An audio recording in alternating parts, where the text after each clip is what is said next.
Assalamualaikum warahmatullahi wabarakatuh. Shalom. Sebelumnya, terima kasih kepada Bapak Sujana SEMM selaku dosen pengampu mata kuliah pengantar ilmu ekonomi yang sudah mempersilahkan kami sebagai kelompok 1 untuk mempresentasikan hasil diskusi kami. Tak lupa juga kepada teman-teman yang siap menjadi audiens kami. Seperti kata pepatah, tak kenal maka tak sayang. Izinkan kami memperkenalkan diri, saya Muhammad Abdul Fatir bersama rekan-rekan saya. Saya Novia Intan Rahmayanti. Saya Veronica Tamara Arya Winata. Selanjutnya kita akan membahas mengenai materi kegiatan ekonomi, perekonomian, dan juga analisis mengenai prinsip-prinsip ekonomi.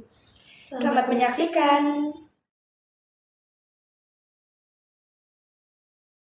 Nah, sekarang kita akan masuk ke dalam pengertian dari kegiatan ekonomi dan perekonomian. Kegiatan ekonomi adalah aktivitas yang dilakukan oleh seseorang atau perusahaan untuk menghasilkan barang dan jasa, serta membeli dan menggunakan barang tertentu. Nah, untuk kegiatan perekonomian yaitu gabungan dari seluruh bentuk kegiatan ekonomi yang berlaku di masyarakat. Selanjutnya, kegiatan perekonomian biasanya akan mengumpulkan 3 jenis data yang pertama. Yang pertama, data dari suatu kegiatan ekonomi tertentu. Yang kedua, data dari suatu sektor kegiatan ekonomi. Dan yang ketiga, data dari keseluruhan kegiatan perekonomian. Nah, untuk kegiatan menggunakan barang dan jasa biasanya meliputi 5 hal utama. Yang pertama, yaitu kegiatan pembelanjaan untuk konsumsi rumah tangga. Yang kedua, pembelanjaan untuk barang modal. Yang ketiga, pembelanjaan untuk pemerintah. Yang keempat, ekspor. Dan yang kelima, yaitu impor. Selanjutnya ada ciri umum kegiatan ekonomi. Yang pertama itu adalah spesialis kegiatan ekonomi. Spesialis kegiatan ekonomi adalah ciri penting dalam perekonomian modern, di mana individu ini bekerja pada suatu bidang tertentu yang dia memfokuskan dalam bidang tertentu itu untuk memperoleh pendapatan yang kemudian digunakan untuk membeli barang ataupun jasa. Nah, spesialisasi ini juga terbagi menjadi 2 jenis, yaitu kegiatan usaha yang misalnya itu seperti nelayan, petani, perusahaan pakaian, dan juga restoran. Dan ada juga kegiatan dalam perusahaan. Semakin besarnya perusahaan, semakin tinggi tingkat spesialisasi. Dengan pekerja memiliki tugas yang khusus seperti berbelanja, memasak, melayani, merancang, memotong, menjahit, hingga memasarkan produk. Yang kedua, ada peranan kegiatan perdagangan. Entrepreneur atau wirausahawan mengembangkan perusahaan untuk menghasilkan barang atau jasa yang dibutuhkan oleh masyarakat. Perusahaan juga memproduksi untuk dijual ke dalam pasar dengan tujuan memperoleh pendapatan dan juga keuntungan. Setiap usaha ini menimbulkan kegiatan perdagangan yang membuat perdagangan ini semakin meluas seiring bertambahnya perusahaan dan majunya perekonomian. Yang ketiga yaitu penggunaan uang dalam perekonomian. Uang adalah penggerak perekonomian karena mempermudah perdagangan dan mendukung perkembangan usaha. Fungsi utama uang sebagai perantara tukar-menukar sehingga jual beli dapat berjalan dengan lancar. Selain itu, uang juga memiliki 3 fungsi lain, yaitu yang pertama sebagai satuan nilai, yaitu untuk menentukan nilai barang, yang kedua sebagai alat pembayaran yang tertunda yang memungkinkan kita bertransaksi kredit, seperti pembayaran ke pemasok setelah beberapa bulan. Dan yang ketiga, ada penyimpan nilai, yaitu menyimpan kekayaan. Misalnya hasil penjualan rumah disimpan ke dalam bank. Selanjutnya, itu ada definisi dari mikroekonomi dan makroekonomi. Apa sih yang dimaksud dengan mikroekonomi dan makroekonomi? Yang pertama, itu ada mikroekonomi.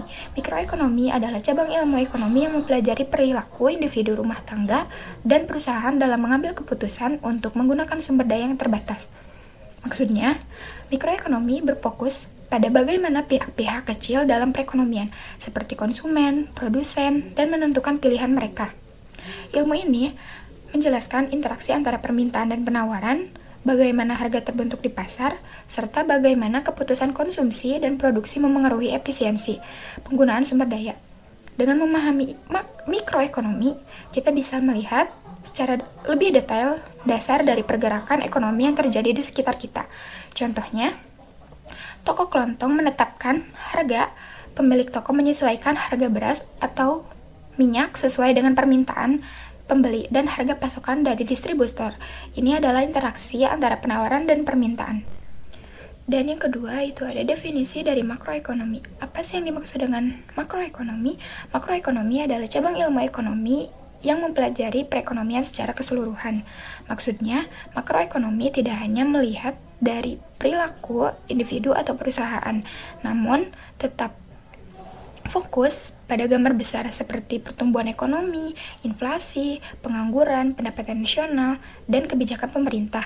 Dengan mempelajari makroekonomi ini, kita bisa memahami bagaimana suatu negara menjaga kestabilan ekonomi, menciptakan lapangan pekerjaan, dan mengendalikan harga agar kesejahteraan masyarakat tetap terjaga. Contohnya seperti pada inflasi. Saat inflasi tinggi, harga beras akan naik, minyak, dan bahan makan lainnya, sehingga memengaruhi daya beli masyarakat. Lalu contoh yang kedua yaitu pengangguran. Banyaknya lulusan sekolah ataupun universitas yang belum mendapatkan pekerjaan, menunjukkan masalah makroekonomi dalam hal ketenaga kerjaan di suatu negara. Lalu yang terakhir itu ada contoh dari program subsidi pemerintah, misalnya subsidi BBM atau bantuan sosial. Kebijakan ini diambil untuk menstabilkan harga dan menjaga kesejahteraan masyarakat. Selanjutnya kita akan membahas materi tentang peran pemerintah dalam kegiatan ekonomi, kegiatan perekonomian dengan prinsip-prinsip ekonomi. Yang pertama itu dalam kegiatan ekonomi mikro. Apa sih peran pemerintah dalam kegiatan ekonomi mikro?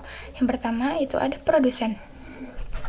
Pemerintah menghasilkan barang atau jasa publik seperti jalan, listrik, pendidikan, dan kesehatan. Lalu yang kedua itu ada distributor. Pemerintah memastikan distribusi barang merata melalui kebijakan logistik, subsidi, dan stabilitas harga. Dan yang terakhir itu ada konsumen. Pemerintah membeli barang atau jasa dari swasta untuk operasional negara. Selanjutnya ada peran pemerintah dalam kegiatan perekonomian makro. Perekonomian mencakup keseluruhan sistem, baik nasional maupun internasional. Pemerintah ini berperan untuk yang pertama, stabilisator, yaitu menjaga kestabilan inflasi, nilai tukar, dan lapangan pekerjaan. Yang kedua, sebagai regulator, yaitu membuat aturan, undang-undang, pajak, perdagangan, dan investasi, agar mekanisme pasar itu berjalan dengan adil.